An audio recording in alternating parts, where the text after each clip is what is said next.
Hi hello welcome back to a channel study with music. അപ്പോൾ നമ്മുടെ ഇന്നത്തെ video എന്ന് പറയുന്നത് ഫിസിക്സ് എക്സാമിൻ്റെയും അതുപോലെ തന്നെ ബയോളജി എക്സാമിൻ്റെ ഒരു റിവ്യൂ ആണ്. കാരണം ഫിസിക്സിൻ്റെയും ബയോളജിയുടെയും ദിവസം എനിക്ക് വീഡിയോ ഇടാൻ പറ്റിയിട്ടുണ്ടായിരുന്നില്ല. അതുകൊണ്ട് ഇത് രണ്ടും കൂടെ ചേർത്തിട്ട് ഇന്ന് തന്നെ ഇടാമെന്ന് വിചാരിച്ചു. അപ്പം ഇതൊക്കെയാണ് വന്ന ക്വസ്റ്റ്യൻസ്. ആദ്യത്തെ ഒരു 7 ക്വസ്റ്റ്യൻസ് 1 തൊട്ട് 7 വരെയുള്ള ക്വസ്റ്റ്യനിൽ 5 എഴുതാനാണ് പറഞ്ഞേക്കുന്നത്. ഞാൻ 7 അറ്റൻഡ് ചെയ്തു. പക്ഷേ അതിനകത്തിൽ 5 ശരിയാണ്, അതിൽ ഒരെണ്ണം തെറ്റി, രണ്ടാമത്തത് തെറ്റി, പിന്നെ 7ാമത്തത് അത് തന്നെയാണോ എനിക്ക് സംശയമുണ്ട്. രണ്ടാമത്തെ തെറ്റം കാരണം എന്താണെന്ന് വെച്ചാൽ 2 identical capacitors each of capacitance C is connected in series. The effective capacitance CS will be ഡാഷിന് വെച്ചിട്ടുണ്ട്. അപ്പോൾ ഞാൻ CS = C1 C2 C1 + C2 എഴുതി. അപ്പോൾ C എന്നവിടെ എടുത്ത് പറഞ്ഞിട്ടുള്ളതുകൊണ്ട് C1 × C/C + C അങ്ങനെ എഴുതുകയാണോ ആയിരിക്കുമായിരുന്നു. അപ്പം അങ്ങനെ എഴുതിയില്ല. അപ്പോൾ ബാക്കിയെല്ലാം കറക്റ്റ് ആയതുകൊണ്ട് അത് വിഷയമല്ല, 5 മാർക്ക് കിട്ടും. പിന്നെ അടുത്ത 5 ക്വസ്റ്റ്യൻസ് എഴുതാനുള്ളത് 8 തൊട്ട് 14 വരെയുള്ള ക്വസ്റ്റ്യൻസിൽ നിന്ന് 5 എഴുതണം എന്നുള്ളതായിരുന്നു. അപ്പോൾ 8, 9, 10, 11, 12, 13, 14 7 ക്വസ്റ്റ്യനിൽ നിന്ന് 7 ക്വസ്റ്റ്യനിൽ നിന്ന് 5 എഴുതാൻ. അപ്പം അത് അത്യാവശ്യം ഓപ്ഷനൊക്കെ ഉണ്ടായിരുന്നു. അതിൽ 13ാമത്തേത് എനിക്ക് സംശയം ഉണ്ടായിരുന്നു. അട്രാക്റ്റീവ് ഫോഴ്സ് ആണോ റിപ്പൾസീവ് ഫോഴ്സ് ആണോ സംശയമുള്ളതുകൊണ്ട് ഞാൻ അത് എഴുതിയില്ല, ബാക്കിയെല്ലാം എഴുതി. അപ്പോൾ ഇതിനകത്തിലെ അത്രയും പോർഷൻസ് ഫുള്ള് ശരിയാണ്, അതെല്ലാം എഴുതിയിട്ടുണ്ട്. എനിക്ക് ടഫ് തോന്നിയത് ലാസ്റ്റ് വരുന്ന സമയത്തായിരുന്നു. പിന്നെ എക്സാം എങ്ങനെ ഉണ്ടെന്ന് ഞാൻ പറഞ്ഞില്ലല്ലോ. എക്സാം ആദ്യത്തെ ഒരു 3 ആ പോർഷൻസ് വരെ ഒരു കുഴപ്പമില്ല, നല്ല ഈസി ആയിട്ടെല്ലാം എഴുതാൻ പറ്റി. പക്ഷേ ലാസ്റ്റ് പോർഷൻ വന്നു കഴിഞ്ഞപ്പോൾ A അറിയാമെങ്കിൽ B അറിയത്തില്ല, B അറിയാമെങ്കിൽ C അറിയത്തില്ല, അങ്ങനെ ഒരു സംഭവമായിപ്പോയി. അപ്പോൾ അതുകൊണ്ട് തന്നെ ലാസ്റ്റ് പോർഷൻ വന്നതിനകത്ത് ഞാൻ അറിഞ്ഞുകൊണ്ടും അറിയാതെയും കുറേ അശ്രദ്ധ വരുത്തി തെറ്റിച്ചിട്ടുണ്ട്. അപ്പോൾ അതെന്തൊക്കെയാണെന്ന് ഞാൻ പറയാം. അപ്പോൾ ഇതൊക്കെയെന്ന് പറഞ്ഞു കഴിഞ്ഞാൽ എളുപ്പമുള്ളായിരുന്നു. ഇതുപോലത്തെ സെയിം ക്വസ്റ്റ്യൻ പേപ്പർ നിങ്ങൾക്ക് ആർക്കെങ്കിലും വന്നിട്ടുണ്ടോ എന്ന് കമൻറ്റ് ചെയ്യണേ.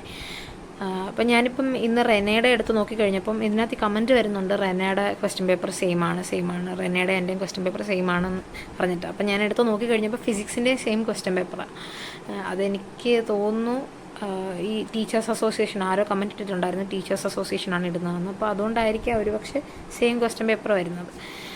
പിന്നെ അടുത്ത സെക്ഷനിലെന്ന് പറഞ്ഞാൽ 6 ക്വസ്റ്റ്യൻ എഴുതാനാണ്. 15 to 21 6 അപ്പോൾ ഇത് എനിക്ക് കുറച്ച് ടഫായിട്ട് തോന്നിയ സെക്ഷനാണ് കേട്ടോ. അപ്പോൾ ഇതിനകത്ത് 16ാമത്തെ ഈ എ പാർട്ട് എന്തുവെന്ന് എനിക്കറിയത്തില്ലായിരുന്നു, അത് തെറ്റിച്ച് വെച്ചിട്ടുണ്ട്. ഞാൻ 1:1 റേഷ്യോ എന്ന് എഴുതിയിട്ടുണ്ട്, അത് എന്തോ റേഷ്യോ എന്ന് അറിയത്തില്ല, പക്ഷേ 1:1 അല്ല എന്നാണ് തോന്നുന്നത്.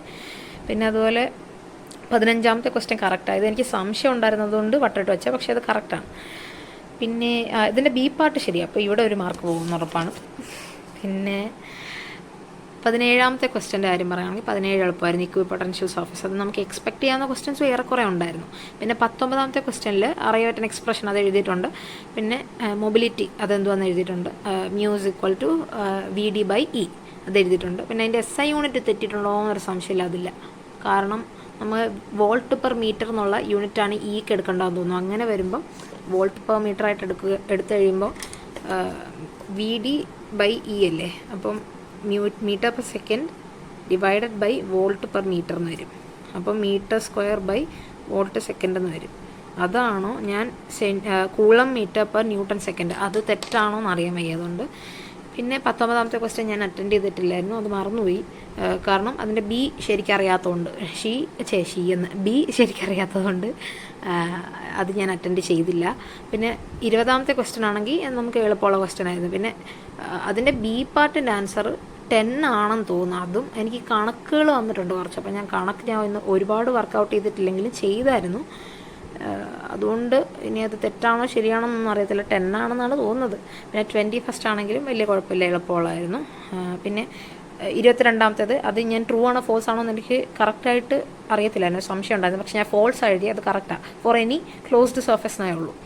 23 എഴുതിയിട്ടുണ്ട്. 24ൽ B തെറ്റിച്ചിട്ടുണ്ട്. പക്ഷേ നമുക്ക് അതിന് പകരം 25 എഴുതിയിട്ടുണ്ട്, അത് കറക്റ്റ് ആയതുകൊണ്ട് കുഴപ്പമില്ല. പിന്നെ ഈ ലാസ്റ്റ് സെഷനാകട്ടോ എന്നെ വെള്ളം കുടിപ്പിച്ചു. എനിക്കാണെങ്കിൽ അത് ശരിക്കും അറിയാനും വയ്യ. 27 അറിയത്തില്ല, 28 അറിയാം, 27 അറിയത്തില്ല, 29 അറിയത്തില്ല. അപ്പോൾ 3 എഴുതാൻ വേണം, 4 ഉള്ളൂ താനും. അപ്പോൾ അതിൽ നിന്ന് എങ്ങനെ കണ്ടുപിടിക്കുക എന്നുള്ളതൊരു ചോദ്യചിഹ്നമായിരുന്നു. അപ്പോൾ ഇതിനകത്ത് 27ൻ്റെ B ആണ് എനിക്ക് സംശയം ഉണ്ടായിരുന്നത്, Bയും Cയും. C കറക്റ്റാണെന്ന് തോന്നുന്നു. അപ്പോൾ അതിനകത്തിൽ നമുക്ക് 1/ε0യുടെ ആ ഒരു വാല്യൂ ഉണ്ടല്ലോ, ആ ഒരു വാല്യൂവിന് ഈക്വലായിട്ടുള്ള ഏരിയ ആണെന്നാണ് എൻ്റെ ഓർമ്മ. ആ ഏരിയ വെച്ച് കഴിഞ്ഞാൽ കിട്ടുമെന്നാണ് എനിക്ക് തോന്നുന്നത്. അപ്പോൾ ഞാനങ്ങനെ എഴുതിയേക്കുന്നത്, അതിന് കറക്റ്റാണോ എന്ന് അറിയാൻ വയ്യ. പിന്നെ 28ാമത്തെ ക്വസ്റ്റ്യൻ എളുപ്പമായിരുന്നു. സി ഞങ്ങൾക്ക് ടീച്ചർ നേരത്തെ പറഞ്ഞു തന്നിട്ടുണ്ടായിരുന്നു ബാലൻസ് കണ്ടീഷനെ അഫക്റ്റ് ചെയ്യത്തില്ല എന്ന്. പിന്നെ 29ാമത്തെ ഞാൻ ആദ്യം അറ്റൻഡ് ചെയ്തു. പിന്നെ ഈ സി വന്നു കഴിഞ്ഞപ്പം എനിക്ക് ബുദ്ധിമുട്ടായിട്ട് തോന്നി. അതിന് 2 മാർക്ക് ഉള്ളതുകൊണ്ട് ഞാനതങ്ങ് കളഞ്ഞു. ഇതിനാകുമ്പോൾ സി തെറ്റിക്കഴിഞ്ഞ് ഇത് ഏതാണ്ട് അറിയാമെന്നുണ്ട്. ഇതിനാകുമ്പോൾ സി തെറ്റിയാലും 1 മാർക്കേ പോകത്തുള്ളൂ. ഞാൻ അങ്ങനെയൊക്കെ നോക്കിയിട്ടാണ് സാധാരണ എഴുതുന്നത്. അപ്പോൾ ഇതാണ് ഫിസിക്സിൻ്റെ കാര്യം എന്ന് പറഞ്ഞാൽ. ഫിസിക്സ് ഓവറോൾ നോക്കുവാണെങ്കിൽ അത്ര എളുപ്പമല്ലായിരുന്നു, എന്നാൽ മീഡിയം അല്ലായിരുന്നു. ഒരു ടഫിൻ്റെ മീഡിയത്തിൻ്റെ ഇടയ്ക്ക് നിൽക്കുന്ന ഒരു ലെവൽ. അപ്പോൾ എനിക്കൊന്നൊരു 4 to 5 മാർക്ക് പോകും. പിന്നെ എനിക്കറിയത്തില്ല. പക്ഷേ ഞാൻ എക്സാം ഹാളിൽ നിന്ന് ഇറങ്ങി കഴിഞ്ഞ് കഴിഞ്ഞപ്പോൾ എനിക്ക് ഭയങ്കര ടഫായിട്ടാണ് തോന്നിയത്. ഇത് കഴിഞ്ഞ് ഇതെല്ലാം വീട്ടിൽ വന്നൊന്ന് ചെക്ക് ചെയ്ത് കഴിഞ്ഞപ്പോൾ ഒരു ആശ്വാസം തോന്നി. ഒരു വലിയ കുഴപ്പമില്ല എന്നുള്ളൊരു രീതിയിലായി. ഇനി മാർക്ക് കിട്ടുമ്പോഴേ അറിയത്തുള്ളൂ. പിന്നെ ഞാൻ ഇന്നലെ പോസ്റ്റ് ഇട്ടിട്ടുണ്ടായിരുന്നു എൻ്റെ പ്ലേസ് റിവീൽ. ഞാൻ പറയാം പ്ലേസ് റിവീൽ ചെയ്യാമെന്ന്. അപ്പം ഞാൻ കറക്റ്റ് എക്സാക്റ്റ് പ്ലേസ് അല്ല പറയുന്നത്, ഞാൻ ഡിസ്ട്രിക്റ്റ് പറയാമെന്ന് വിചാരിച്ചു.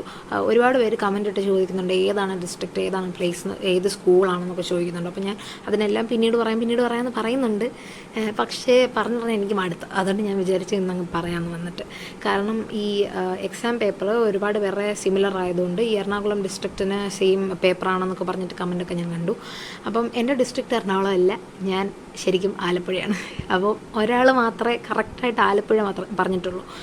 അല്ലാതെ ആൾക്കാർ കണ്ണൂർ, എറണാകുളം ഒക്കെ പറഞ്ഞിട്ടുണ്ട്. അപ്പോൾ ഞാൻ അതിനെല്ലാം എല്ലാ ഡിസ്ട്രിക്റ്റും ഇതുപോലെ പറയുമ്പോൾ നമ്മൾ നോ കൊടുത്ത് വിടുന്നതിനെക്കാട്ടിലും ഒരു വീഡിയോ വന്നിട്ട് പറയുന്ന നല്ലതെന്ന് വിചാരിച്ചിട്ടാണ് ഇന്ന് തന്നെ അങ്ങ് പറയുന്നത്. അപ്പോൾ എൻ്റെ ഡിസ്ട്രിക്റ്റ് ആലപ്പുഴയാണ്. അപ്പോൾ ബോട്ടണിയാണ് എനിക്ക് കുറച്ചുകൂടെ കമ്പാരിറ്റീവ്ലി ടഫായിട്ട് തോന്നിയത്. ടഫെന്നല്ല, ഒരു കുറച്ചുകൂടെ ചിന്തിക്കാനുള്ള ടൈപ്പ് ക്വസ്റ്റ്യൻസ് ആയിട്ട് തോന്നിയത്. സുവോളജി വലിയ കുഴപ്പമില്ലായിരുന്നു. ഇത് ഫസ്റ്റ് ക്വസ്റ്റ്യൻ്റെ answer DNA ligase same stick ചെയ്യേണ്ടി വരുമ്പോൾ DNA ലിഗേസ് വെച്ച് നമുക്ക് ജോയിൻ ചെയ്യാം. പിന്നെ സെക്കൻഡ് ആണെങ്കിലും തേർഡ് ആണെങ്കിലും ഫോർത്ത് ആണെങ്കിലും കുഴപ്പമില്ല. അതിനകത്ത് ഏതെങ്കിലും 3 എഴുതിയാൽ മതി. എഴുതിയിട്ടുണ്ട്. പിന്നെ 9 ക്വസ്റ്റ്യൻ ആയിരുന്നു 5 തൊട്ട് 15 വരെയുള്ള ക്വസ്റ്റ്യൻസിനകത്ത് അറ്റൻഡ് ചെയ്യാനുള്ളത്. അപ്പം 5, 6, 7, 8, 9, 10, 11, 12, 13, 14, 15 നമുക്ക് ടോട്ടൽ 11 ക്വസ്റ്റ്യനിൽ നിന്ന് 9 അറ്റൻഡ് ചെയ്യണം. അപ്പോൾ ഈ ഒരു സെക്ഷനിലാണെങ്കിലും കുറച്ച് ടഫായിട്ടുള്ള ചില ക്വസ്റ്റ്യൻസ് ഉണ്ട്. ടഫ് എന്നല്ല, ടെക്സ്റ്റ് ശരിക്കും വായിച്ചാൽ മാത്രം എഴുതാൻ പറ്റുന്നത്. നമ്മൾ ഇങ്ങനെ ഒരുപാട് ഫോക്കസ് ചെയ്യാത്ത ചില ക്വസ്റ്റ്യൻസ് ഉണ്ട്. അപ്പോൾ അതൊക്കെ ചോദിച്ചിട്ടുണ്ട്. ഉദാഹരണത്തിന് ഇപ്പോൾ 9ാമത്തെ നോക്കുകയാണെങ്കിൽ സീ ഡോർമെൻസിയെ പറ്റി, സൈക്കോട്ടിൻ്റെ ഡോർമെൻസിയെ പറ്റി ചോദിച്ചിട്ടുണ്ട്. അപ്പോൾ ഞാൻ എഴുതിയിട്ടുണ്ട്, പക്ഷേ നമ്മളത് സ്ട്രെസ് ചെയ്ത് നോക്കാത്ത ടൈപ്പാണ്. നമ്മൾ കറക്റ്റ് എക്സാക്റ്റ് ആയിട്ടുള്ള ആ ഒരു ഡെഫിനിഷൻ എഴുതിയിട്ടില്ല. ഒരു ഇച്ചിരി ഗ്യാസൊക്കെ കയറ്റി കറക്കിയൊക്കെയാണ് എഴുതിയേക്കുന്നത്. അത് അങ്ങനെയാണ് ഞാൻ പറയുന്നത്, അല്ലാതെ തീരെ എഴുതിയിട്ടില്ലെന്നല്ല. 5ാമത്തെ എളുപ്പമായിരുന്നു. 6ാമത്തെ ക്വസ്റ്റ്യൻ എനിക്കപ്പോൾ ഓർമ്മ വന്നില്ല, അതുകൊണ്ട് ഞാൻ അത് അറ്റൻഡ് ചെയ്തില്ല. 7ാമത്തേതാണെങ്കിലും എളുപ്പമായിരുന്നു. 8ാമത്തേത് എഴുതിയിട്ടുണ്ട്. 9 എഴുതിയിട്ടുണ്ട്. 9ൻ്റെ കാര്യം ഞാൻ പറഞ്ഞത് കുറച്ച് നമ്മൾ സ്വന്തം വേർഡ്സ് ഇട്ടാണ് എഴുതിയേക്കുന്നത്. 10ാമത്തെ എഴുതിയിട്ടുണ്ട്. 11ാമത്തേത് എഴുതിയിട്ടുണ്ട്. പോളിയംബ്രിയോണി, അപ്പം അത് അപ്പോമിക്സിസ് ആണെങ്കിലും പോളിയംബ്രിയോണി ആണെങ്കിലും ഒക്കെ ചോദിക്കും എന്നുള്ളത് ടീച്ചറാണെങ്കിലും പറഞ്ഞിട്ടുണ്ടായിരുന്നു. പിന്നെ 12ാമത്തെ ക്വസ്റ്റ്യൻ അതും അത്യാവശ്യം കുഴപ്പമില്ലാത്ത ആ ഒരു ഫീച്ചേഴ്സ് ഓഫ് ക്ലോണിംഗ് വെക്റ്റർ, അത് ORI, selectable marker, cloning site, അതൊക്കെ എളുപ്പമുള്ള കാര്യം. അതൊക്കെ ഇമ്പോർട്ടൻ്റ് ആയിട്ട് എല്ലായിടത്തും ചോദിക്കുന്നതായതുകൊണ്ട് അതൊക്കെ നമ്മൾ നോക്കിയിട്ടാണ് പോകുന്നത്. പിന്നെ 13ാമത്തെ ക്വസ്റ്റ്യൻ ആണെങ്കിലും ഈ മസ്കുലേഷൻ കുഴപ്പമില്ല. പക്ഷേ അതിൻ്റെ ഇമ്പോർട്ടൻസ് എഴുതാൻ പറഞ്ഞാൽ ഞാൻ എഴുതിയത് ഈ ആർട്ടിഫിഷ്യൽ ഹൈബ്രിഡൈസേഷന് വേണ്ടിയിട്ട് നമ്മൾ ക്വാളിറ്റി ഉള്ള പോളൻ ഗ്രെയിൻ എടുക്കാൻ വേണ്ടിയിട്ടാണെന്നൊക്കെ എഴുതിയിട്ടുണ്ട്. അതും കുറച്ച് കറക്കി നമ്മൾ സ്വന്തം വേർഡ്സിലാണ് എഴുതിയേക്കുന്നത്. 14ാമത്തെ ആണെങ്കിലും വലിയ കുഴപ്പമില്ലായിരുന്നു. 14 എനിക്ക് എന്നാലും ഒരു സംശയമുണ്ട്. ഇൻസേർഷണൽ ഇനാക്ടിവേഷൻ എന്നുള്ളത് ആ ഡെഫിനിഷൻ കറക്റ്റായിട്ട് എഴുതിയിട്ടുണ്ട്. പക്ഷേ അതിൻ്റെ ബി പാർട്ട് ആ ഒരു ബ്ലൂ കളറിൻ്റെ ആ ഒരു സംഭവം എഴുതണോ, അല്ലെങ്കിൽ ടെട്രാസൈക്ലിൻ റെസിസ്റ്റൻസ് ജീൻ എടുത്ത് മാറ്റി കഴിഞ്ഞിട്ടുള്ള ആ ഒരു കേസാണ് ഞാൻ എഴുതിയേക്കുന്നത്. അപ്പോൾ അതെനിക്ക് അറിയത്തില്ല കറക്റ്റായിട്ട് എന്താവും, ഇനി മാർക്ക് വരുമ്പോഴേ അറിയത്തുള്ളൂ. പിന്നെ 15ാമത്തെ ക്വസ്റ്റ്യനും എളുപ്പമുള്ള ക്വസ്റ്റ്യൻ, മോണോസ്പോറിക് ഡെവലപ്മെൻറ്റ് നമുക്ക് അതിനകത്തുള്ളതാണ്. 16 എളുപ്പമായിരുന്നു. 16 നമുക്ക് എഴുതാൻ പറ്റുന്നതായിരുന്നു. 17ാമത്തേനകത്തിൽ ഞാൻ അതിൻ്റെ ബി ഏതാണെന്നുള്ളൊരു സംശയമുണ്ട്. അപ്പോൾ അതിന് പേപ്പർ കിട്ടുമ്പോൾ അറിയാം. പിന്നെ അത് അത്ര ഞാൻ അറ്റൻഡ് ചെയ്തിട്ടുണ്ട്. ലാസ്റ്റ് 4 ക്വസ്റ്റ്യൻ അറ്റൻഡ് ചെയ്തിട്ടുണ്ട്. പിന്നെ 18ാമത്തേതാണെങ്കിൽ മെയിൽ ഗാമേറ്റ് പ്ലസ് ഇതാണ് എഗ് സെൽ ഗീവ്സ് സൈഗോട്ട് പിന്നെ എംബ്രിയോ ആയിട്ട് മാറും. Mail gamut plus polar nuclear gives primary endosperm nucleus അല്ലെങ്കിൽ PEN, അത് പിന്നീട് എൻഡോസ്പേം ആയിട്ട് മാറും. അത് അത്ര ഇതുള്ള അല്ലായിരുന്നു. പിന്നെ 19ാമത്തെ ആണെങ്കിൽ മറ്റേ ജനറ്റിക് എഞ്ചിനീയറിങ്ങും ബയോ പ്രോസസ് എഞ്ചിനീയറിങ്. പിന്നെ BM C ഒന്നും കുഴപ്പമില്ലായിരുന്നു. അപ്പം ഓവറോൾ ബോട്ടണി സുവോളജിയെക്കാട്ടിൽ കുറച്ചുകൂടി ട്രിക്കി ആയിട്ട് തോന്നി. പിന്നെ സുവോളജിയുടെ കാര്യം പറയുകയാണെങ്കിൽ ഫസ്റ്റും സെക്കൻഡും തേർഡും ഫോർത്തും ഒക്കെ എഴുതാം. തേർഡ് ഇച്ചിരി പാടായതുകൊണ്ട് ഞാനത് എഴുതിയിട്ടില്ല. ഫസ്റ്റ്, സെക്കൻഡ്, ഫോർത്ത്, ഫിഫ്ത്ത് 4 ഞാൻ എഴുതിയിട്ടുണ്ട്. അതിൽ 3 എഴുതിയാൽ മതിയായിരുന്നു. പിന്നെ 6 തൊട്ട് 16 വരെ ഉള്ളതിൽ 9 എഴുതണം. ബോട്ടണിയുടെ കാര്യം പറഞ്ഞുകൊണ്ട് തന്നെ 9. എഴുതണം. അത് 2 മാർക്കിൻ്റെത്. അതിൽ 6, 7, 8, 9, 10, 12, 13, 14 ഞാൻ എഴുതിയിട്ടുണ്ട്. അതിൽ 11ാമത്തതിൻ്റെ ഇത് മറന്നുപോയി. അത് കറക്റ്റാണോ എന്നറിയത്തില്ല. അത് പെട്ടെന്ന് HPL കിട്ടിയില്ല, HCG മറന്നുപോയി.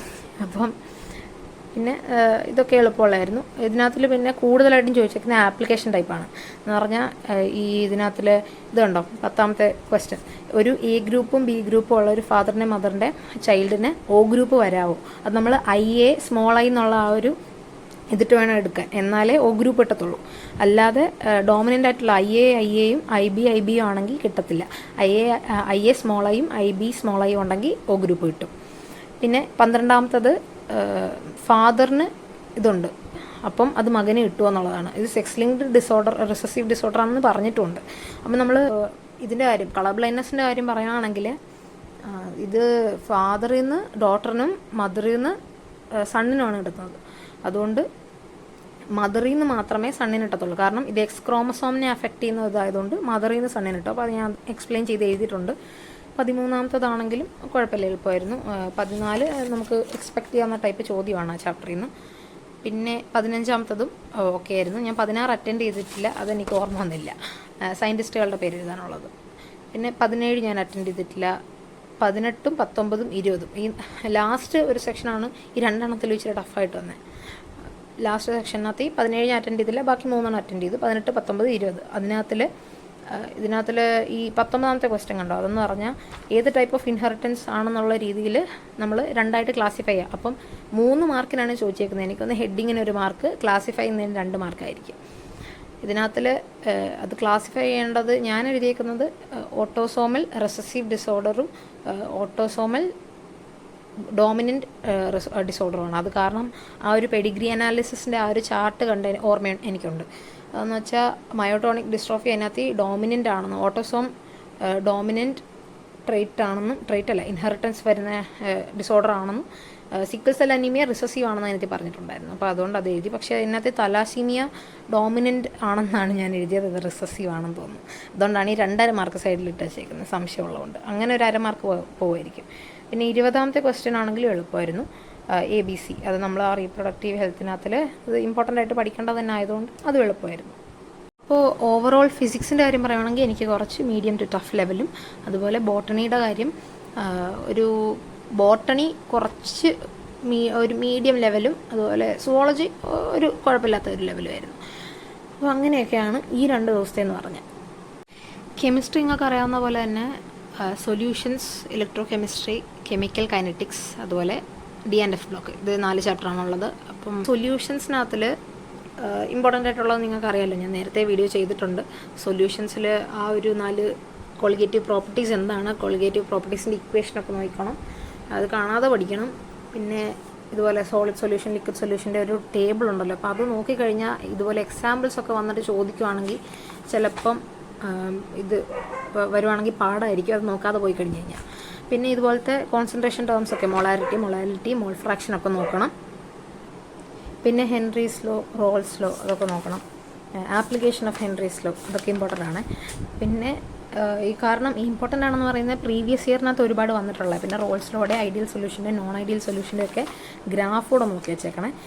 പിന്നെ ഈ നോൺ ഐഡിയൽ സൊല്യൂഷനിലെ പോസിറ്റീവ് നെഗറ്റീവ് ഡീവിയേഷൻസ് തമ്മിലുള്ള ഡിഫറൻസും അതിൻ്റെ എക്സാമ്പിളും, കാരണം ഇന്ന എക്സാമ്പിൾ എന്നിട്ട് ഇത് ഏത് ഡീവിയേഷനാണ് കാണിക്കുന്നത് എന്നൊക്കെ പറഞ്ഞിട്ട് ചോദിക്കും, അതിൻ്റെ പ്രോപ്പർട്ടീസ് എന്തൊക്കെയാണെന്ന്. പിന്നെ azeotropes, minimum boiling azeotropes, maximum boiling azeotropes, പിന്നെ ആ ക്വാളിറ്റേറ്റീവ് പ്രോപ്പർട്ടികൾ.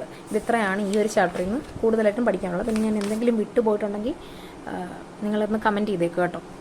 പിന്നെ ഇലക്ട്രോ കെമിസ്ട്രിക്കകത്തിൽ എനിക്ക് ആ ഓർമ്മ തീരെ കിട്ടാത്തത് ആ ലാസ്റ്റ് ഒരു പോർഷൻ ഉണ്ടല്ലോ, മെർക്കുറി സെല്ലിൻ്റെ, നിക്കൽ കാഡ്മിയം സെല്ലിൻ്റെയൊക്കെ ആ ഒരു ഇക്വേഷൻ പഠിക്കാൻ, അത് പെട്ടെന്ന് ഓർമ്മ വരത്തില്ല.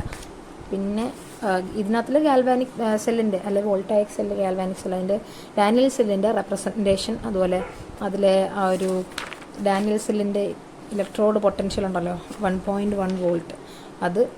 പിന്നെ ഷീ എന്താണല്ലേ, ഷീ എന്ന് പറഞ്ഞാൽ സ്റ്റാൻഡേർഡ് ഹൈഡ്രജൻ ഇലക്ട്രോഡ്, അതെന്താണ്. പിന്നെ ആ ഒരു application of electro chemical series, salt bridge, അത് സോൾട്ട് ബ്രിഡ്ജിൻ്റെ ആ ഒരു യൂസസ് ഉണ്ടല്ലോ അത്. പിന്നെ നോൺ സ്റ്റിക്വേഷൻ, ഡാനിയൽ സെല്ലിൻ്റെ നോൺ സ്റ്റിക്വേഷൻ, ജനറൽ ആയിട്ടുള്ള ആ നോൺ സ്റ്റിക്വേഷൻ, അതൊക്കെ നോക്കി വെച്ചേക്കണേ. പിന്നെ ഇക്വിലിബ്രിയം കോൺസ്റ്റൻറ്റും നോൺസ്റ്റ് ഇക്വേഷനും തമ്മിലുള്ള റിലേഷൻ, അതുപോലെ കുറച്ച് ഇക്വേഷനുകളുണ്ടല്ലോ, ഗിബ്സ് ഫ്രീ എനർജിയും അതുപോലെ സെൽ പൊട്ടൻഷ്യലും തമ്മിലുള്ള റിലേഷൻ, അങ്ങനെയുള്ള കുറച്ച് ഇക്വേഷനുകളൊക്കെ കാണാൻ പഠിച്ചു വെച്ചാൽ ഇതിൽ നിന്ന് വരുന്ന ചോദ്യങ്ങളൊക്കെ എഴുതാം. പിന്നെ മെറ്റാലിക് ആൻഡ് ഇലക്ട്രോലൈറ്റിക് കണ്ടക്ടൻസ് അത് രണ്ടും, പിന്നെ ഇതുപോലെ വരുന്ന molar conductivity, limiting molar conductivity of weak electrolytes കണ്ടുപിടിക്കാനുള്ള ക്വസ്റ്റ്യൻസ് ഏതൊക്കെയാണെന്ന് വെച്ചാൽ CH3COHൻ്റെയൊക്കെ കണ്ടുപിടിക്കാൻ, NH4OH അതിൻ്റെയൊക്കെ കണ്ടുപിടിക്കാനുള്ളതൊക്കെ വരുമല്ലോ. അപ്പോൾ അതൊക്കെ ജസ്റ്റ് ഒന്ന് നോക്കി വെച്ച് കഴിഞ്ഞാൽ അതിൽ ഫസ്റ്റ് ലോയും സെക്കൻഡ് ലോ ഉണ്ടല്ലോ, ഫാരഡേസ് ലോ ഓഫ് ഇലക്ട്രോലിസിസ്, അതിൻ്റെ ഫസ്റ്റ് ലോ സെക്കൻഡ് ലോ ഒന്ന് നോക്കി വെക്കണം. ഇലക്ട്രോലിസിസ് ഓഫ് മോൾട്ടൺ NaClഉം അക്വസ് NaCl നോക്കി വെച്ചേക്കണം. പിന്നെ ആ സെല്ലുകൾ, പ്രൈമറി ബാറ്ററി, സെക്കൻഡറി ബാറ്ററി, ഇതാണ് ഞാൻ പറഞ്ഞത് എനിക്ക് ഓർത്ത് വെക്കാൻ ഇച്ചിരി പാടാണ്. പ്രൈമറി ബാറ്ററിയുടെ, സെക്കൻഡറി ബാറ്ററികളുടെ സെൽ റിയാക്ഷനും ഇലക്ട്രോലൈറ്റും ഒക്കെ പഠിക്കണം.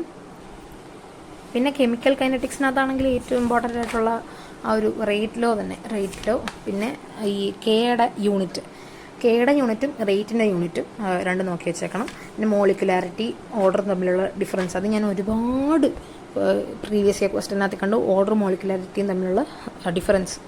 പിന്നെ ഫസ്റ്റ് ഓർഡർ റിയാക്ഷൻ്റെ, സെക്കൻഡ് ഓർഡർ റിയാക്ഷൻ്റെ ഒക്കെ ഉണ്ടല്ലോ, ഇൻ്റഗ്രേറ്റഡ് റേറ്റ് ഇക്വേഷൻ, അത് കാണാതെയും പഠിക്കണം. ഡിറൈവ് ചെയ്യാൻ ചോദിക്കുമെന്ന് അറിയത്തില്ല, എന്നാലും ഒന്ന് പഠിച്ച് വെച്ചേക്കുന്നത് നല്ലതായിരിക്കും. പിന്നെ സ്യൂഡോ ഫസ്റ്റ് ഓർഡർ റിയാക്ഷൻസ്, പിന്നെ zero order reaction, first order റിയാക്ഷൻ്റെ ഒക്കെ എക്സാമ്പിൾസും, ഹാഫ് ലൈഫിൻ്റെ ആ ഒരു ഫസ്റ്റ് ഓർഡറിൻ്റെ, സെക്കൻഡ് ഓർഡറിൻ്റെ സീറോ ഓർഡറിൻ്റെ ഹാഫ് ലൈഫ് ഉണ്ടല്ലോ, അതിൻ്റെ രണ്ടിൻ്റെ ഇക്വേഷൻ കാണാതെ പഠിച്ച് വെക്കണം. കാരണം ഇതുപോലെ കണക്കെല്ലാം ചോദിച്ചു കഴിഞ്ഞാൽ ചെയ്യാൻ. പിന്നെ അറീനിയസ് ഇക്വേഷൻ കാണാൻ പഠിക്കണം. ആക്ടിവേഷൻ എനർജി എന്താണ്, പിന്നെ അറീനിയസ് ഇക്വേഷൻ്റെ ഗ്രാഫ് ചോദിക്കുമെന്ന് എനിക്കറിയത്തില്ല, എന്നാലും നോക്കി വെച്ചേക്കുന്നത് നല്ലതായിരിക്കും. Activation energy, effect of catalyst, ഇതൊക്കെയാണ്. പിന്നെ ഇനി ഡി ആൻഡ് എഫ് ബ്ലോക്കിൻ്റെ കാര്യം ആണെങ്കിൽ, ഡി ബ്ലോക്കിൻ്റെ കാര്യങ്ങളെല്ലാം ആ ഒരു കുറേ പ്രോപ്പർട്ടീസ് ഉണ്ടല്ലോ, ഡി ബ്ലോക്ക് എലമെൻറ്റ്സിൻ്റെ പ്രോപ്പർട്ടീസ്, ഇതിൻ്റെ എല്ലാം പഠിച്ച് വെച്ചേക്കണം. പിന്നെ സിയുൻ്റെയും കോപ്പറിൻ്റെയും ക്രോമിയത്തിൻ്റെ ആ ഒരു ഇലക്ട്രോണിക് കോൺഫിഗറേഷൻ, അതും അതിൻ്റെ റീസൺ, എന്തുകൊണ്ടാണ് ഈ ഇലക്ട്രോണിക് കോൺഫിഗറേഷൻ വന്നതിനുള്ള റീസണും ഒക്കെ നോക്കി വെച്ചേക്കണം. പിന്നെ മെൽറ്റിംഗ് പോയിൻറ്റ്, ബോയിലിംഗ് പോയിൻറ്റ്, ആ ഒരു 12 ക്യാരക്ടേഴ്സ് ഉണ്ട്, അതെല്ലാം ഒന്ന് ജസ്റ്റ് നോക്കി വെക്കണം. പിന്നെ ലാന്തനൈറ്റ് കോൺട്രാക്ഷൻ, അത് ഒരുപാട് ക്വസ്റ്റ്യനകത്ത് കണ്ടു. അപ്പോൾ അത് പിന്നെ എന്തെങ്കിലും ഞാൻ മിസ് ചെയ്തിട്ടുണ്ടെങ്കിൽ, ഞാൻ മുമ്പ് പറഞ്ഞുകൊണ്ട് തന്നെ മിസ് ചെയ്തത് എന്താണെന്ന് വെച്ച് കഴിഞ്ഞാൽ അത് ഒന്ന് കമൻറ്റ് ചെയ്തേക്കണേ. അപ്പോൾ ഇത്രയേ ഉള്ളൂ നമ്മുടെ ഇന്നത്തെ വീഡിയോ ഇഷ്ടപ്പെട്ടെങ്കിൽ ലൈക്ക് ചെയ്യുക, ഷെയർ ചെയ്യുക, അതുപോലെ നമ്മുടെ ചാനൽ ഒന്ന് സബ്സ്ക്രൈബ് ചെയ്യുക, ഇൻസ്റ്റാഗ്രാം അക്കൗണ്ടിലൂടെ ഫോളോ ചെയ്യുക കേട്ടോ. Thank you and have A nice day.